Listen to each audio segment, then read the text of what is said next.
hello, it will hello. I forgotten to publish important video tutorial to use one of the options which relates to bevel. When you bevel edges, there's one important option in Softimage.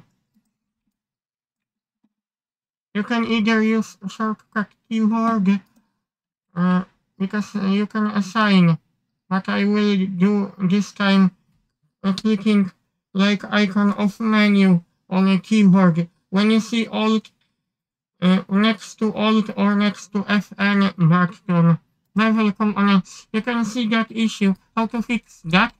Sometimes this comes up. There's one option, uniform mitering. That option allowed me to fix. If you still face that issue, go to my previous video tutorial.